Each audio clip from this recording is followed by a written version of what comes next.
دوستو ذرا سوچو کہ 3000 مسلمان اور سامنے 2 لاکھ سے زیادہ رومن فوج، پھر بھی مسلمان پیچھے نہیں ہٹے۔ تم میں سے ہر ایک صحابی 1000 سپاہیوں کے برابر ہے۔ اور اس جنگ میں 3 ایسے صحابہ شہید ہوئے جن کو حضور صلی اللہ علیہ وسلم نے پہلے ہی بتا دیا تھا کہ اگر یہ شہید ہو جائیں تو ان کو امیر بنانا، اور یہ شہید ہو جائے تو ان کو امیر بنانا۔ اور جب وہ تینوں شہید ہو گئے تو اس جنگ میں چوتھا جو امیر تھا اس کو اللہ کے نبی علیہ السلام نے لقب دیا تھا سیف اللہ، یعنی کہ اللہ کی تلوار۔ آج ہم بات کر رہے ہیں بیٹل آف موتا۔ جی ہاں دوستو، جنگ موتا یہ حضرت خالد بن ولید رضی اللہ عنہ کی اسلام کی پہلی جنگ تھی، اور یہ وہ بہادر ہے جس کو آج تک جنگ میں کوئی شکست نہیں دے سکا تھا۔ دوستو یہ واقعہ 8 ہجری کا ہے، جب حضور صلی اللہ علیہ وسلم نے اسلام کا پیغام پوری دنیا تک پہنچانے کے لیے مختلف بادشاہوں کے پاس خط بھیجے۔ انہی میں سے ایک صحابی حضرت حارث رضی اللہ عنہ کو روم کے گورنر کے پاس پیغام لے کر بھیجا، لیکن راستے میں بصرہ کے گورنر سراحبیل نے ان کو شہید کر دیا۔ اس زمانے میں پیغمبر کے قاصد کو قتل کرنا بہت بڑا جرم مانا جاتا تھا۔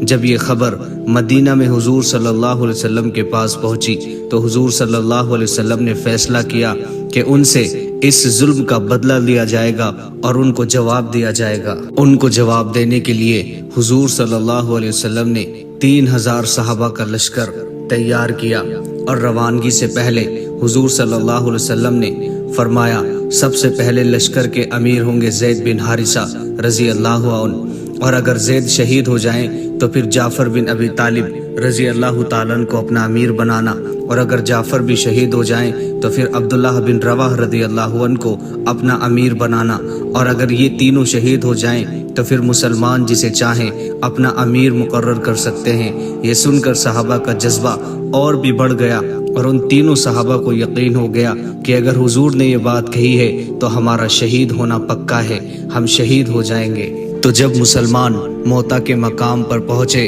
تو انہیں پتا چلا کہ سامنے رومن اور ان کے اتحادی قابیل کی لگ بھگ 2 لاکھ کی فوج کھڑی ہے۔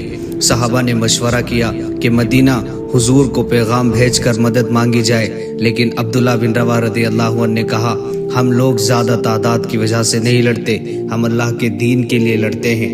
اتنا کہنا تھا کہ سامنے والوں کے ساتھ ان کی جنگ شروع ہوئی، اور سب سے پہلے زید بن حارثہ رضی اللہ عنہ جھنڈا لے کر بہادری سے لڑے، لیکن دشمن کے حملے میں وہ شہید ہو گئے، جیسا کہ نبی صلی اللہ علیہ وسلم نے پہلے ہی بتا دیا تھا۔ اب جھنڈا حضرت جعفر بن ابی طالب رضی اللہ تعالیٰ عنہ کے ہاتھ میں تھا۔ جعفر رضی اللہ تعالیٰ عنہ بہت ہی بہادری سے لڑے کہ دشمن بھی حیران رہ گئے۔ روایت میں آتا ہے کہ سب سے پہلے ان کا داہنا ہاتھ کٹ گیا تو انہوں نے جھنڈا بائیں ہاتھ میں پکڑ لیا، پھر بایاں ہاتھ بھی کٹ گیا تو انہوں نے جھنڈے کو اپنے سینے سے لگا لیا تاکہ جھنڈا گرنے نہ جائے، پھر وہ بھی شہید ہو گئے۔ اس لیے انہیں جعفر تیار کہا جاتا ہے، کیونکہ اللہ نے انہیں جنت پر عطا فرما دیا۔ تیسرے امیر کی بشارت۔ اب اس لشکر کی قیادت عبداللہ بن رواح رضی اللہ تعالیٰ نے سنبھالی۔ ایک لمحے کے لیے ان کے دل میں ڈر آیا، لیکن پھر انہوں نے اپنے آپ کو کہا اے عبداللہ، اگر تو شہید نہ ہوا تو پھر موت ویسے بھی تجھے بستر پر آنی ہے۔ اور پھر وہ بھی دشمن پر ٹوٹ پڑے اور اتنا لڑے کہ لڑتے لڑتے شہید ہو گئے۔ اب تینوں امیر شہید ہو چکے تھے۔ تب صحابہ رضی اللہ تعالیٰ نے مشورہ کیا اور جھنڈا حضرت خالد بن ولید رضی اللہ تعالیٰ کو سونپ دیا۔ خالد تم اپنی فوج کو لے، خالد تم اپنی فوج کو لے کر تیار ہو جاؤ۔ دوستو خالد بن ولید رضی اللہ تعالیٰ عنہ کی اسلام لانے کے بعد یہ پہلی جنگ تھی۔ انہوں نے آج تک کبھی کوئی جنگ نہیں ہاری تھی جو اسلام سے پہلے لڑی تھی۔ انہوں نے ایسی زبردست جنگ کی حکمت اپنائی کہ دشمن کو لگا کہ مسلمان کو نئی مدد مل گئی۔ اس حکمت سے انہوں نے مسلمان فوج کو محفوظ واپس لے آئے۔ اس دن لڑتے لڑتے 9 تلواریں خالد بن ولید کے ہاتھ میں ٹوٹ گئی۔ نبی صلی اللہ علیہ وسلم مدینہ میں بیٹھ کے اس پورے منظر کو بیان کر رہے تھے، اور جب خالد بن ولید رضی اللہ عنہ کے لڑتے ہوئے دیکھا اور ان کے ہاتھ میں تلواریں ٹوٹتے ہوئی دیکھی جس بہادری سے وہ مقابلہ کر رہے تھے، تو حضور صلی اللہ علیہ وسلم کی زبان مبارک سے نکلا سیف اللہ، یعنی کہ اللہ کی تلوار۔ پھر آپ علیہ السلام نے فرمایا کہ اللہ نے اپنی تلوار چن لی، اس لیے خالد بن ولید کو سیف اللہ کہا جاتا ہے، یعنی کہ اللہ کی تلوار۔ دوستو، انہی مجاہدوں کی وجہ سے یہ اسلام ہم تک پہنچا ہے۔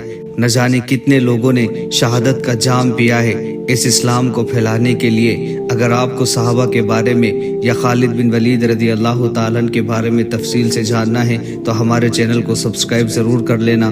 ہمارے اس چینل پر ایسے اسلامک ویڈیوز آتی رہتی ہیں۔